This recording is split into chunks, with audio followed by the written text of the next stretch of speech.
Your heart beats as if it wants to escape from your chest. Your hands sweat. Your breathing becomes so heavy that it seems like air no longer wants to enter your lungs. Does this sensation feel familiar? Millions of people over 60 experience these physical symptoms of anxiety daily, often without knowing they can do something about it. Most alarming is that these episodes can be triggered by behaviors that seem completely harmless. Everyday habits that most would never associate with an anxiety disorder. As a doctor with over 30 years of experience treating older adults, I've observed a concerning pattern. Many patients suffer for years believing their symptoms are simply a normal part of aging or manifestations of some undiagnosed serious illness, when in reality, they are experiencing the effects of chronic anxiety. But there's good news. Once we identify these hidden triggers, we can develop effective strategies to neutralize them and regain mental tranquility. Today, I'm going to reveal the seemingly harmless behavior that most frequently triggers anxiety attacks in older adults, according to my clinical experience and the most recent scientific studies. This discovery has been revolutionary, allowing them to regain control of their lives and fully enjoy their golden years. I recommend you watch this video until the end, because in addition to identifying this hidden trigger, I'll share practical and effective techniques that you can implement today to significantly reduce your anxiety level. These strategies are so simple that you can begin applying them immediately after watching this video, and many people notice the first positive results in just a few days. Wouldn't it be wonderful to enjoy your years with the tranquility and well-being you deserve? That's exactly what we're offering. If you're watching this video and identify with what we're discussing, I invite you to leave a comment below telling us which of these symptoms you've experienced most frequently. Your experience could help others going through the same thing feel less alone and take the first step toward their well-being. If you're looking for natural ways to calm your mind and live with more tranquility in this important stage of your life, our channel is a safe space created especially for you. Each week we share simple and effective techniques that have helped thousands of older adults recover their inner peace and fully enjoy their golden years. We're together on this journey, and every step you take toward your well-being is important. Click the subscription button and activate notifications to receive our videos as soon as they're published. Remember, you don't have to face anxiety alone, and small changes can make a big difference in your quality of life. Before revealing the harmless behavior that's triggering your anxiety attacks, it's important that you understand how anxiety manifests in older adults, as its symptoms can be very different from those experienced by younger people. Let's start with the first symptom of anxiety that most older adults confuse with normal aging: sleep disturbances. Does it sound familiar to go to bed tired but spend hours tossing and turning, unable to fall asleep? Or perhaps you wake up in the middle of the night and can't go back to sleep, lying there in the darkness while your mind reviews worries, plans, or memories? Many older adults assume that sleeping less is simply part of getting older. However, the most recent studies published in the Journal of Psychiatric Research show that more than 65% of sleep problems in people over 60 are directly related to undiagnosed anxiety disorder, not inevitable physiological changes of aging. The reality is that anxiety profoundly affects sleep architecture, reducing the time we spend in deep sleep, which is precisely when our body performs its most important cellular. When this restorative sleep is compromised night after night, aging processes accelerate, the immune system weakens, and the risk of developing chronic diseases such as diabetes, hypertension, and heart problems increases. The good news is that once we address the underlying anxiety, many people experience significant improvements in their sleep quality. A technique that has proven particularly effective for my patients is the practice of sleep hygiene, which includes measures such as maintaining a regular schedule for going to bed and waking up, avoiding caffeine and alcohol in the hours before sleep, and creating an environment conducive to rest. Additionally, relaxation techniques such as deep breathing or guided meditation before sleeping can help calm an overactive mind and facilitate the transition to sleep.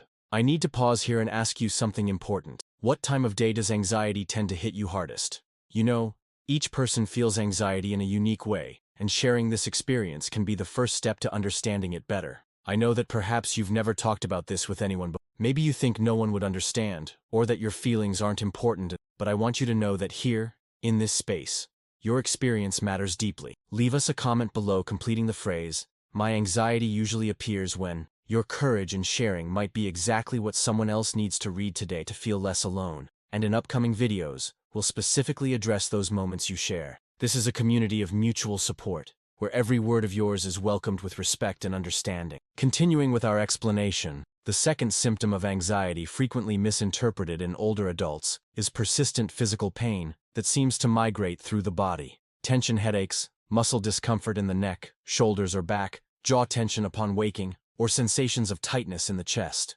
These pains can be intense and debilitating, limiting the ability to enjoy everyday activities and, paradoxically, generating more anxiety due to the worry they cause.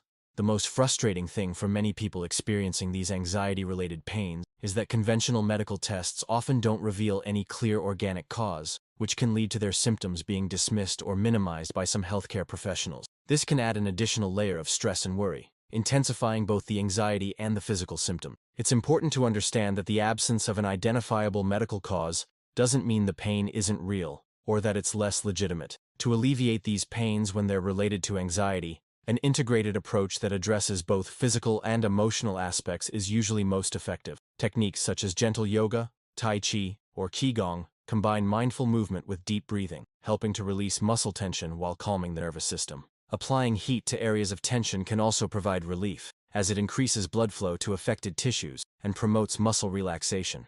Therapies such as acupuncture, therapeutic massage, or craniosacral therapy have shown benefits for some people experiencing anxiety relief. For older people or those with limited mobility, adaptations such as chair yoga or breathing and gentle movement exercises in a seated position can offer similar benefit. A highly effective technique for addressing this symptom is Jacobson's progressive muscle relaxation.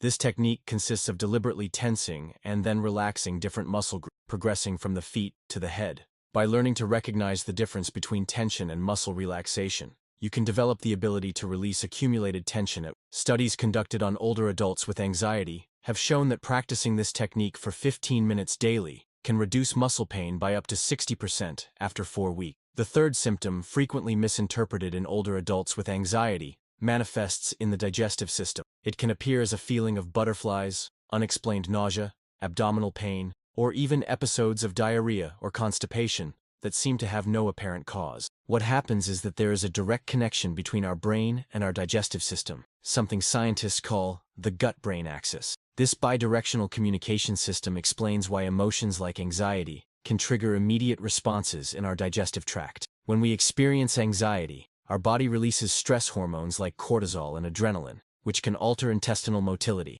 affect the balance of gut microbiota, and increase visceral sensitivity. Recent research has revealed that up to 90% of serotonin, a neurotransmitter related to the feeling of well-being, is produced in the intestine, not in the brain as many believe. This means that when our digestive system is altered by anxiety, it can also affect our mood, creating a negative cycle that's difficult to break. For many people, these digestive symptoms become an additional source of worry, which further intensifies the original anxiety. We begin to fear social situations not only because of social anxiety itself, but because of the fear of experiencing stomach discomfort in public. To alleviate these symptoms, it's essential to adopt strategies both to calm the mind and to support digestive health. Incorporating foods rich in probiotics, such as natural yogurt, kefir, or fermented vegetables, can help maintain a healthy balance of intestinal bacteria. Avoiding excess caffeine and processed foods can also make a significant difference, as these can exacerbate both anxiety symptoms and digestive problems.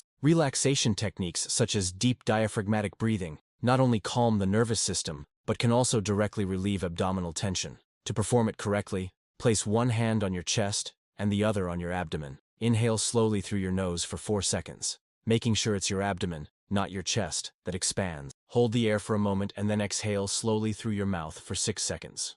Repeating this exercise for 5 minutes when you notice digestive discomfort can provide immediate. The fourth symptom of anxiety, frequently misinterpreted as part of normal aging, is recurrent digestive problems. Stomach discomfort, feeling of bloating, changes in bowel habits, reflux, or nausea that appear without an apparent cause. How many times have you heard or thought that these problems are simply age-related issues, or the result of an aging digestive system? While it's true that the digestive system can become more sensitive with the years, current research suggests that a large proportion of gastrointestinal problems in older adults are directly related to anxiety. A study published in the World Journal of Gastroenterology found that more than 60% of older adults with chronic digestive symptoms had elevated levels of anxiety, and that treating this emotional condition significantly improved their physical symptoms.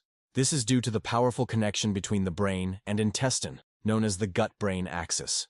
Our digestive system is equipped with its own nervous system, called the second brain, which contains more than 100 million neurons and produces a significant amount of neurotransmitter, including 95% of our body's serotonin. a key neurotransmitter in mood regulation. Now, let's talk about the fifth signal, which is frequently misinterpreted and can lead you down treatment paths that don't address the true cause of the problem. This signal manifests through physical symptoms that can mimic cardiac or respiratory conditions, palpitations, sensation of tightness in the chest, difficulty breathing, or the feeling of not being able to take in enough air. These symptoms can be so intense and alarming that many people end up in emergency rooms convinced they're having a heart attack. What's concerning is that after multiple medical examinations that don't reveal cardiovascular problems, many patients, especially older adults, are sent home without a clear diagnosis or effective solution. According to studies conducted by the American Anxiety and Depression Association, approximately 40% of emergency room visits for chest pain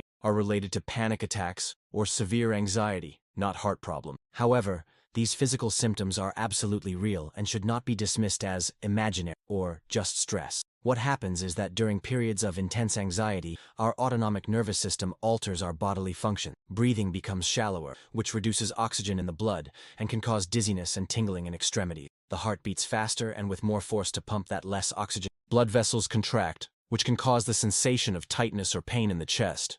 If you experience these symptoms, especially if it's the first time, you should always seek medical attention to rule out cardiovascular problems. But if the tests don't show physical problems, it's time to consider that your body might be manifesting anxiety in this way. One of the most effective strategies for managing these symptoms is the 4-7-8 breathing technique, developed by Dr. Andrew Weil. This technique has a direct impact on the nervous system, activating the parasympathetic system, responsible for the body's relaxation response. To practice it, sit comfortably with your back straight. Exhale completely through your mouth. Close your mouth and inhale silently through your nose while counting to 4. Hold your breath while counting to 7. Exhale completely through your mouth, making a soft sound while counting to 8. This completes one cycle. Repeat the cycle 3 more times, for a total of 4 breaths. The beauty of this technique is that you can practice it anywhere, without anyone noticing, making it a discreet but powerful tool for moments of intense anxiety. With regular practice, it will not only help you manage acute episodes, but can also reduce your general level of anxiety. The sixth silent signal your body sends when anxiety is affecting your well-being is changes in personality and behavior that are erroneously attributed to normal deterioration due to age, or even to the early stages of dementia. Imagine Roberto, a 78-year-old man who was always known for his affable and sociable character. Over the past year, his family has noticed worrying changes.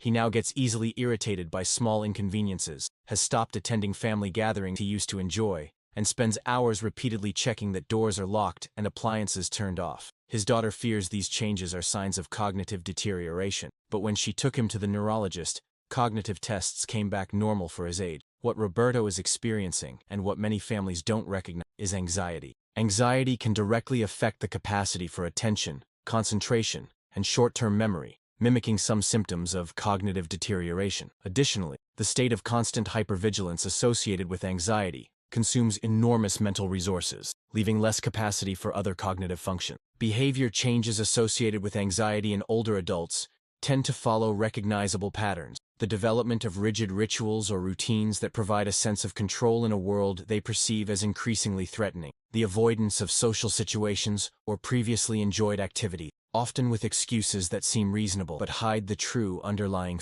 The increase in accumulative behaviors, keeping objects that for others have no value but for them, represent security. N. Excessive concern for safety, manifested in the repetitive checking of locks, gas keys, or appliances. Irritability and disproportionate reactions to minor changes in their environment or routine, and a generalized pessimism about the future, expressed in phrases like, "Why make plans? At my age, it's not worth it anymore." What's truly dangerous about this signal is that, unlike sleep problems or unexplained physical symptoms, which often motivate medical consultations, these behavior changes are rarely considered sufficient reason to seek professional help. They're normalized as an inevitable part of aging, tolerated with resignation, or worse, incorrectly interpreted as signs of irreversible cognitive deterioration, generating unnecessary suffering both for the older adult and their family. The good news is that, once correctly identified, anxiety in older adults responds well to various therapeutic approaches. Cognitive behavioral therapy, specifically adapted for older people, has shown excellent results, helping them identify distorted thoughts, develop effective coping strategies, and gradually recover meaningful activities and relationships. In some cases, especially when anxiety is severe or significantly affecting quality of life, a combined approach that includes medication may be necessary. However, it's crucial that this is prescribed by a geriatrician or psychiatrist specialized in older, considering interactions with other medication and adjusting doses to the metabolic characteristics typical of this age. The seventh and final silent signal your body sends when anxiety is profoundly affecting your well-being is fluctuations in energy and unexplained fatigue. Perhaps you found yourself feeling completely exhausted even after a full night's sleep, or experiencing moments of extreme tiredness in the middle of the day that don't seem to be related to your level of physical activity. Maybe you've noticed that at certain times, especially when you're worried, your body seems to enter a state of hyperactivity, making you feel restless, unable to relax, or with a sensation of nervous energy that you can't channel productively. These seemingly contradictory fluctuations are actually perfectly coherent manifestations of how anxiety affects our energy systems. When we live in a constant state of worry and tension, our body remains on alert, producing stress hormones like cortisol and adrenaline. In the short term, these hormones give us energy to face threats, but when they remain elevated for prolonged periods, they agitate our bodily systems like a car that's constantly being accelerated while standing still.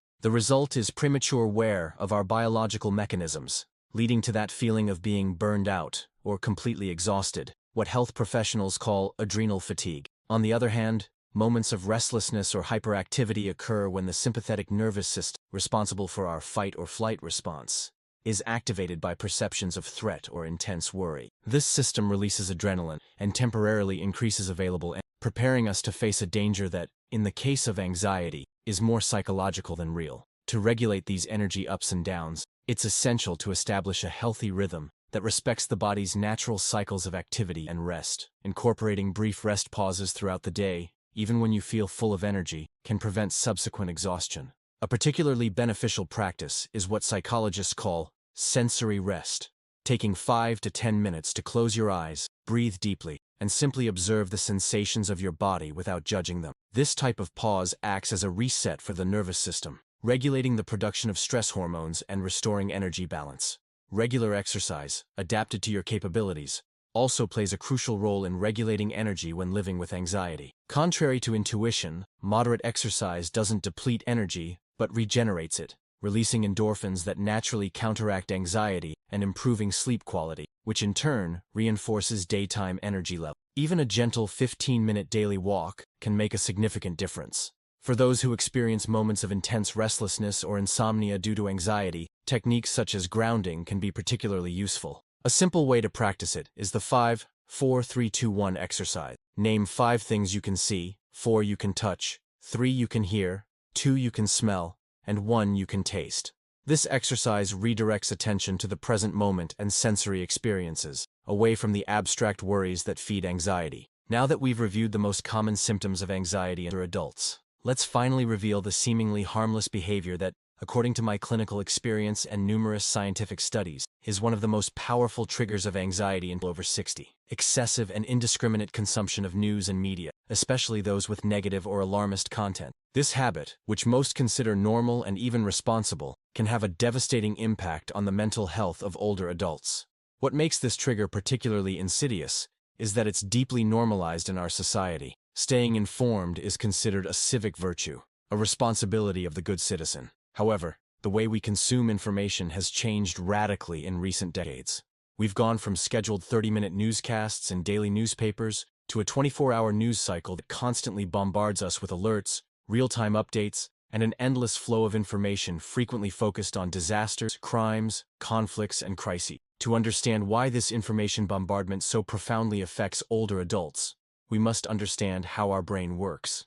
Evolutionarily, we are programmed to pay special attention to potential threats, a mechanism that was crucial for the survival of our ancestors. The media exploit this natural tendency, preferentially highlighting negative news because they know it captures our attention more effectively. This phenomenon, known as negativity bias, explains why bad news dominates the headline. When we constantly expose ourselves to this type of information, our brain can remain in a permanent state of alert, as if these distant threats were immediate dangers to our safety. This chronic state of alert is particularly problematic for older adults for several reasons. First, studies conducted by Stanford University have shown that, As we age, we tend to process and remember negative information more vividly than positive. This means that the emotional impact of negative news can be more intense and lasting. Second, many older adults have more time available to consume media after retirement, which can lead to involuntary overexposure. And third, many older people live alone and may turn to television or social media as a form of company, thus increasing their exposure to potentially anxiety-inducing content.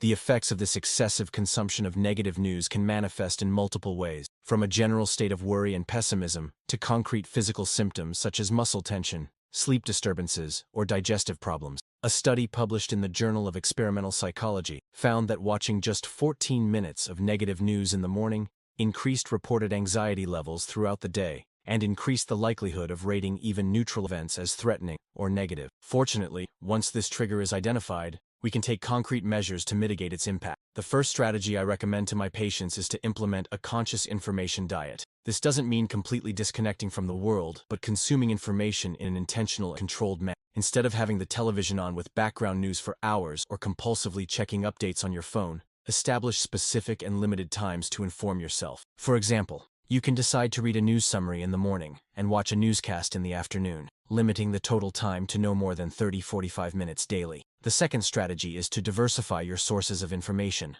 making sure to include content that highlights positive and constructive aspects of current events. There are publications and programs specialized in good news or stories of scientific advances, solidarity actions, and innovative solutions to social problems. Balancing information about challenges and problems with stories about how they are being addressed and solved can provide a more balanced and hopeful perspective. The third recommendation is to practice what psychologists call psychological distancing after consuming disturbing news. This involves consciously recognizing that, although it's natural to feel empathy and concern for difficult situations in the world, most of these situations are outside our direct control. A practical exercise is to ask yourself, is there something constructive I can do regarding this situation? If the answer is yes, channel your concern toward that concrete action. If the answer is no, practice acceptance of the limits of your influence and redirect your attention toward areas of your life where you can generate a positive impact. It's also essential to establish news-free zones in your daily life. The bedroom should be one of these protected spaces, eliminating televisions, computers, and mobile devices to preserve it as a sanctuary for rest.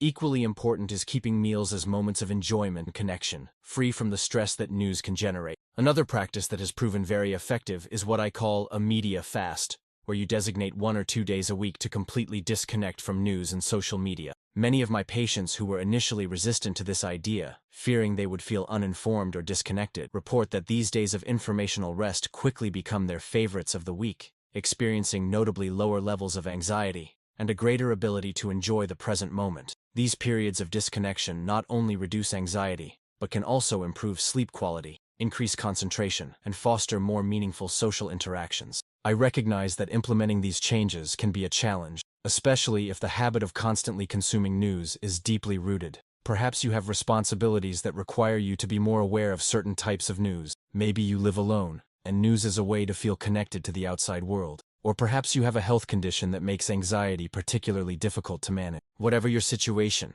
I encourage you to adapt these strategies to your specific needs and to be patient and kind to yourself during the process of change. One aspect we cannot ignore is how this habit affects not only our mental health, but also our physical health. Numerous studies have shown that constant exposure to negative news can elevate levels of cortisol, the stress hormone, which in turn can contribute to problems such as hypertension, sleep disorders, decreased immune function, and even exacerbation of chronic conditions such as diabetes. At our age, when we're already dealing with the natural challenges of aging, adding this additional stress can have significant consequences for our overall health. Doctors and specialists in geriatrics are increasingly aware of this connection, and many now include questions about media consumption in their evaluations of older patients with anxiety symptoms. Some are even prescribing digital breaks as part of the treatment for various stress-related conditions. It's fascinating how something we do almost without thinking, like checking the news, can have such a profound impact on our quality of life. And what's even more interesting is that this impact can be particularly significant for us, older adults, for several reasons. First, many of us grew up in an era when news was a scheduled and limited event, not a constant flow of information. Our brains are not trained to process the amount and speed of information we now receive. Second, as we age, our brain processes emotions differently. Some research suggests that older adults may be more sensitive to negative information, and that it may take them longer to recover emotionally after being exposed to it. And third, many of us have more time available at this stage of life, which can lead to greater media consumption if we're not aware. But here's the good news. Just as our brain can be more vulnerable to the effects of negative news, it's also incredibly adaptable, even at our age. Neuroplasticity, the brain's ability to form new connections and adapt to new circumstances, continues throughout life. This means it's never too late to change habits and establish healthier patterns of information consumption. One of my patients, Elena, 72, is a perfect example of how these changes can transform quality of life. Elena used to wake up every morning, even before getting out of bed, check the news on her phone. Then she would have breakfast with the television turned on to a 24-hour news channel, and throughout the day, constantly check for updates on her phone and tablet. When she came to my office, she presented all the classic symptoms of an anxiety disorder: insomnia, muscle tension, digestive problems, and a constant worry that prevented her from enjoying activities she used to like. When analyzing her daily habits, we identified her media consumption as a possible trigger for her anxiety. Initially skeptical, Elena agreed to try an information diet for 2 weeks. She would limit her news consumption to 30 minutes in the morning and 30 in the afternoon, eliminate news notifications from her devices, and designate Sundays as news-free day. The results were surprising. In just 2 weeks, Elena reported sleeping better, having more energy during the day, and, most significantly, experiencing a notable decrease in her general anxiety level. "It's as if I had been living under a dark cloud that I didn't know was there until it disappeared," she commented in our follow-up session. 6 months later, Elena maintains her new relationship with media and has rediscovered old passions such as gardening and painting, activities she had abandoned because she didn't have energy. Her story perfectly illustrates how a seemingly harmless habit can be silently feeding anxiety, and how small adjustments can lead to significant improvements in quality of life. Now, in discussing this topic, it's important to address a common concern: the fear of being uninformed or being perceived as indifferent to the problems of the world. Many people feel that staying constantly updated on all global crises and problems is a moral responsibility. However, we must remember that the goal of being informed is to be able to act constructively, not to emotionally exhaust ourselves to the point of becoming paralyzed. As civil rights activist Howard Zinn wisely said, "You can't be neutral on a moving train." Being truly informed involves deeply understanding the issues that matter to us, not superficially consuming all the tragedy. Focusing our attention on areas where we can generate a positive impact, whether at the local level or through specific causes we're passionate about, can be much more effective than dispersing our energy and attention trying to absorb and process all the world's problems. This leads us to another crucial aspect: the difference between being informed and being overloaded. Valuable information empowers us, helps us make better decisions, and understand our information overload, on the contrary, paralyzes, confuses, and exhausts us. A study conducted by psychologists at the University of California found that excess information can affect our ability to discern between relevant and irrelevant data, and can interfere with our working memory and decision-making. It's like trying to drink from a fire hose instead of a glass of water. No matter how hard we try, most will spill, and we'll probably end up drowning rather than hydrate. To transform our relationship with media in a sustainable way, we can apply a principle I call conscious information consumption. This approach is based on 3 questions we should ask ourselves before consuming news. Is this information useful to me? Does it come from a reliable source? Does it help me better understand the world? Or does it simply alarm me without providing context? These simple questions can act as an effective filter, allowing us to be selective about what we allow into our mind. I also strongly recommend the practice of offsetting each piece of negative information with a positive one. For every article about a problem, look for one about solutions or advances in that field. For every news story about a conflict, seek stories about peace initiatives. This balance not only protects our mental health, but also provides us with a more complete and accurate vision of reality. The world contains both tragedies and triumphs, problems and solutions, and it's the complete picture we need to be truly informed. Another effective technique is what I call active versus passive processing. Passive media consumption, such as leaving the television on a news channel while doing other activities, can be particularly harmful because we're absorbing negative information without the critical filter of our conscious attention. Instead, active processing involves dedicating specific time to reading, watching, or listening to news with full attention, critically analyzing what we consume, and contextualizing it appropriately. A practical strategy that many of my patients have found useful is to create a daily or weekly news budget. Just as we plan our financial expenses, we can consciously decide how much time and attention we want to invest in different types of information. This helps us be more intentional and less reactive in our media consumption. For those who find it difficult to reduce their news consumption because they use it as a form of social connection, I suggest seeking alternatives that satisfy that same need in a healthier way. Joining a book club, participating in community activities, or even forming a discussion group where current topics can be addressed in a more reflective and less alarmist manner can provide that sense of connection without the negative effects of overexposure to sensationalist news. If you've identified with several of the habits and symptoms we've discussed today and feel that anxiety is significantly affecting your quality of life, I encourage you to consider talking to a mental health professional. Therapy specifically adapted for older adults can be incredibly effective, and in some cases, appropriate pharmacological support can also be beneficial as part of a comprehensive approach. It's also essential to remember that seeking help for anxiety is not a sign of weakness, but of wisdom and self-care. You've navigated countless challenges throughout your life, and this is simply another opportunity to grow and adapt. Many older adults report that addressing their anxiety has allowed them not only to alleviate suffering, but also to discover new dimensions of joy, connection, and purpose in life. To conclude, I want to share with you some practical strategies you can implement today, either for yourself or for a loved one who is experiencing anxiety. The first is to establish a daily routine that includes physical activity adapted to individual capability. Regular exercise, even if it's as simple as walking for 15 minutes daily, releases endorphins that naturally counteract anxiety. The second strategy is to practice mindful breathing techniques several times a day. A particularly effective technique is 4-7-8 breathing. Inhale counting to 4, hold your breath counting to 7, and exhale slowly counting to.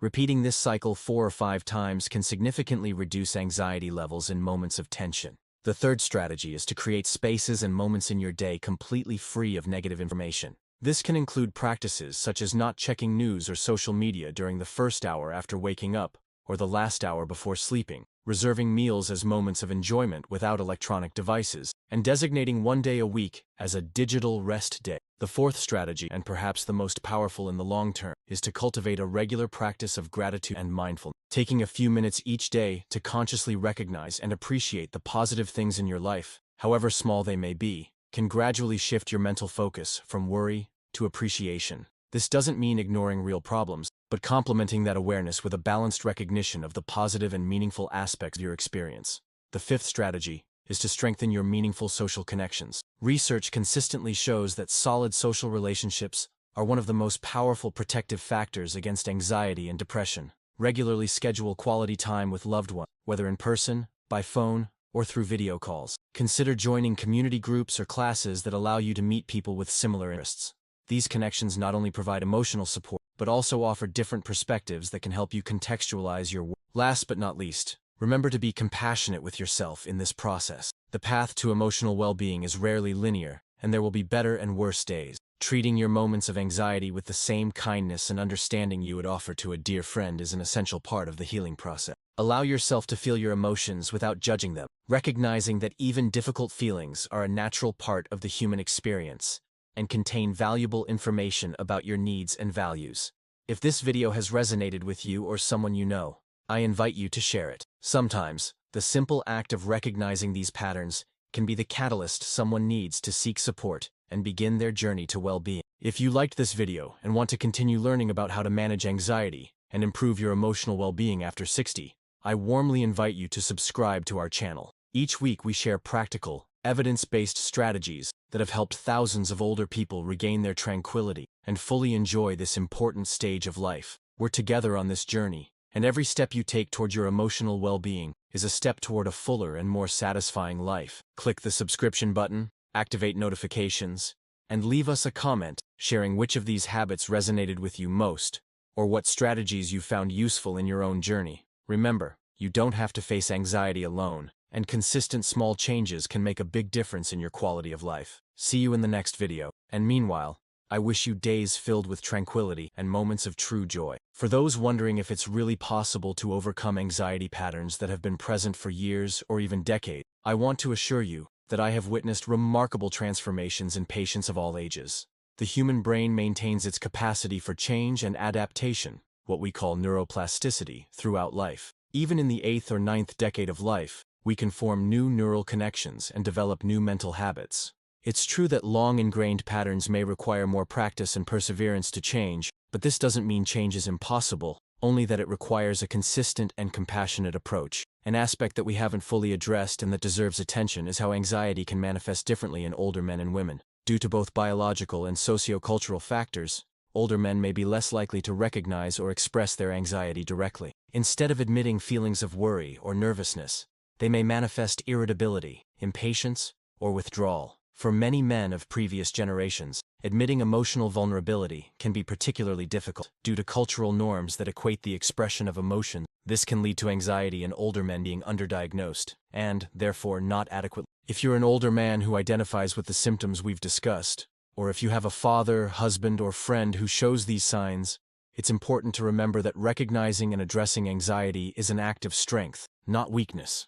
In fact, it takes considerable courage to face our emotional challenges with honesty. Older women, on the other hand, may face different challenges. Studies suggest that women are more prone to internalize stress, which can manifest as excessive worry, rumination, mentally going over the same thoughts, and somatic symptoms such as fatigue or headaches.